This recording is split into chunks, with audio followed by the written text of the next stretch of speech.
se eu não me engano. Mas assim, a banda em atividade sem interrupções, né? Os Mutantes também são desse ano. E a Made in Brasil é interessante porque eles são dos poucos grupos dos os anos 70 que faziam um som mais pesado, mais Rolling Stones, com um pouco mais de atitude, de pegar. Depois a Rita foi fazer isso também, né? Mas eles começaram antes. E tem outras duas coisas. Eles tocavam maquiados, segundo o Oswaldo. Assim, a história dessa banda começa com os irmãos Vecchione. Eles são daqui de São Paulo, da Pompeia, né? A berço do rock paulistano. E o Celso Vecchione é o guitarrista ali na esquerda. Então começa com os dois. O Oswaldo ouviu alguém lá dos anos 50, não lembro se era Chuck Berry, quem que era, que ele ouviu um LP e começou a ouvir rock e vamos montar uma banda. E aí eles montam nos anos 60.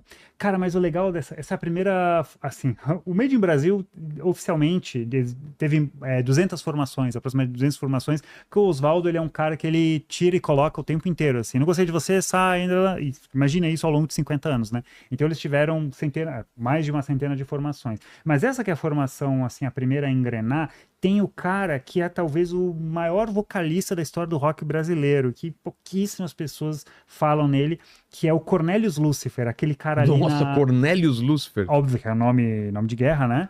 Que é o cara ali na direita. O cara cantava, dizem, quem conheceu, que ele cantava melhor que Robert Plant, do Cara. Led Zeppelin.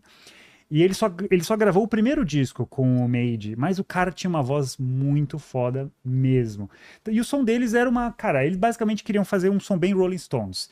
Bem simples, bem marcadinho, bem baseado no blues. Agora, tem duas coisas sobre o Made in Brasil que falam muito sobre os anos 70 no rock brasileiro. Primeiro, as letras eram um problema.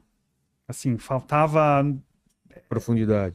tudo, entendeu? Eram fracas, assim, com todo respeito, assim, todo respeito ao Made, que tem uma história genial, mas assim, não é só o Made, assim, de maneira geral, o rock nos anos 70 tinha uma qualidade das letras, assim, eram muito simples demais, de uma certa forma isso era intencional por parte do Oswaldo, mas assim, cara, são coisas que quando eu tive aqui da última vez, que tava com o Sérgio, ele citou uma letra do Made, que ele falou, que até é curioso, né, porque eu gosto desses versos, que você até parece chiclé, como é que é? Rei, larga do meu pé, você até parece chiclé. Aí eles têm uma que era... Sempre que eu vejo você, chego a estremecer, pare de gritar, mamãe, pare de gritar, papai. São coisas assim tão simplórias que, pô, não entrou no imaginário do rock nacional, entendeu? Não se fala muito sobre o Made, apesar de toda a importância que eles tiveram. E muito foi por causa dessa questão. Aí, por exemplo, pega a próxima imagem ali, ó, o disco 2, LP2, ó. O nome desse disco é Jack o Estripador. Nossa. Sabe? Então, quer dizer, tem uma... tá lá em cima ali, escrito Jack o Estripador. É uma vontade de... Assim, tudo bem, faltava referência para as bandas brasileiras, né? Era difícil. O que eles tinham eram as bandas que vinham de fora, as revistas, os discos, e vamos tentar copiar. Só que às vezes a cópia ficava meio... Uma cópia bem superficial, assim, sabe? Tipo, e a música é isso, Jack, o Estripador, né? É bobo, assim, tá ligado? É bobo. Mas os caras fizeram história. E uma outra coisa, o vocalista já mudou. Esse aí é o Percy Weiss. E no próximo disco, o vocalista mudou de novo. Porque, cara, o Cornelius, a gravadora, que era, acho que é a RCA, né? Descobriu o potencial dele e falou, velho, sentaram com ele e falaram não lembro como é que é o nome dele, cara, o nome oficial. Nome de nascimento, né? Cara, ou você fica com essa banda que, assim, mal vai pagar as contas, ou a gente oferece pra você um contrato pra você ser um cantor de soul, funk, uma coisa mais dançante, assim. O que ele escolheu? Foi ser cantor, saiu da banda na primeira oportunidade pra ganhar dinheiro. Porque o rock, cara, não, assim, não havia circuito nos anos 70, assim, não havia quem tivesse disposto a reservar um lugar bom para shows e bancar toda a estrutura, porque, cara, era confusão, você sabia que ia ter briga, a gente ia falsificar o ingresso, e a probabilidade de ter um incidente lá dentro, que é o que aconteceu no Alice Cooper, que depois a gente vai contar, e as rádios não tocavam, assim, tocavam, mas tocavam muito pouco. E por que elas não tocavam? Porque o brasileiro não gosta de guitarra. Então, por exemplo, o Made, eles queriam guitarra pesada, guitarra com distorção, é isso que o Celso gostava de fazer, mas as rádios falavam, cara, isso a gente não vai tocar.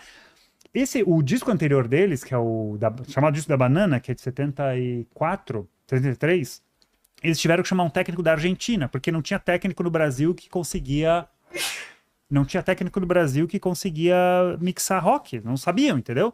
E aí o som ficava magro, a banda tocando ao vivo era uma pauleira e no disco não era. Com uma coisa xoxa. Era uma coisa, esse era outro problema do rock dos anos 70. Os discos são muito mal gravados, quase. Mas isso sempre. vai se estender até para os anos 80, né? Os primeiros discos de banda de rock nos anos 80 são muito mal Sim, gravados. mas a diferença é que nessa época o rock tinha que ter peso. Ah, é. Então, assim, a diferença é muito mais grande. Nos anos 80, a New Wave limpou o som. Então, a diferença ao vivo, às vezes, nem era... Você não sentia tanto. Não sentia tanto, mas nesse caso, às vezes, os caras estavam tentando imitar Rolling Stones, Queen, Led Zeppelin. Pô, aí você ia ouvir o disco, era xoxo contra um sonzão do Led Zeppelin, tá ligado? Sei. Então, esse foi um outro problema. Mas aí eles tiveram que chamar esse cara na Argentina pra mixar, fazer o que eles chamavam de massa sonora, que era um som, assim, que ficasse cheio. Cara, então é isso, assim, aí o Made, depois eles vão falar, aí uma outra história interessante deles, tá? Como é que é a censura em relação ao rock? De maneira geral, a censura, tirando a Rita e o Raul, eles não tinham muita preocupação, porque o rock era uma coisa muito nichada, e como vê essa história do movimento hippie tardio, progressivo, eles falavam de coisas muito, assim, apolíticas, quase ninguém falava de política. O Made in Brasil é a mesma coisa, só que eles fizeram um disco chamado Massacre, que tinha na capa, assim, eu até esqueci de pegar a imagem, mas tudo bem. Era um tanque passando em cima de uma pessoa. E a letra falava que tipo, ele tá cantando pra amada e ela tá massacrando o coração dele, blá, blá, blá. Foi tudo censurado. O disco não pôde sair. Porque os censores pediram pra ver, falaram, não, isso aí tá muito violento, não vai. Então eles são dos casos de banda que sofreu assim com a censura, mas no caso deles era censura moral. Então tá aí, Made in Brasil, mas assim, eu acho o primeiro disco deles vale a pena, que não é esse aí, mas o primeiro que é um branquinho com uma banana, vale a pena conhecer também. Você vai perceber, quem ouvir, né, vai perceber que, pô, é mal gravado, mas assim, tem algumas coisas legais, e principalmente pela voz do Cornelius. Qual que é a próxima banda pra gente citar? Ah, tá. Essa foto é legal. Ainda é o Made in Brasil. É o Oswaldo na direita e o Celso na esquerda. E no meio tá o Ezequiel Neves, o cara que foi produzir o Barão Vermelho. Ah, é? Isso é uma coisa que muito fã do Barão não sabe. Mas o Ezequiel gostou do Barão porque enxergou no Barão Vermelho uma espécie de sucessor do Made in Brasil. Porque tinha a mesma influência no blues, né, nos Rolling Stones.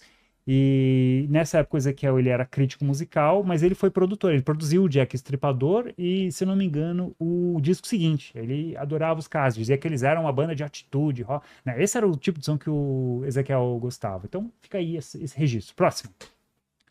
Esse é o caso interessante, o Terço. O Terço é uma banda legal, porque a gente tá falando agora de bandas que surgiram lá nos anos 60, mas com a vinda da psicodelia e dos Rolling Stones, eles abandonam o rock bobinho Sei. da invasão britânica. O Made in Brasil foi pro lado dos Rolling Stones, foi fazer um som mais pesado.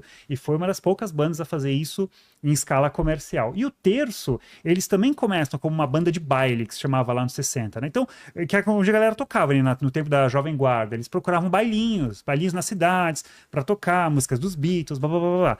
Só que aí eles vão fazendo a migração, começam a, sei lá o que eles tomavam, mas aí eles vão pro lado do progressivo, que aí também era aquela parada mais elaborada e tal. Então, na formação original, ainda quando eles eram uma bandinha de baile, quem tava era o Sérgio Hintz, que era ele parece o Iggy Pop, né? Ali na direita ali. E, cara, o Terço, ele foi caminhando cada vez mais pro rock progressivo.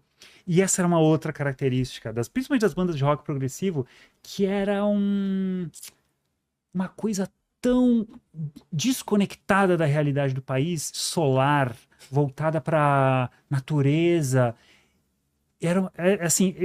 As letras também são duras de aguentar às vezes por causa disso, porque é uma coisa muito, cara, superficial e viajandona, muito viajandão. E o Terço, cara, tem uma música deles, cara, muito boa, de um disco de 75, que é o Criaturas da Noite, chama Rei Amigo. Cara, quando essa música começa a tocar, você acha que é Pink Floyd. Várias vezes começa a tocar no Spotify e fala, cara, isso é Pink Floyd, mano. Aí depois, ou você pode achar que é Deep Purple também, o som é igual. Mas quando ele começa a cantar, a letra é assim, Rei Amigo, cante a canção comigo. Nossa.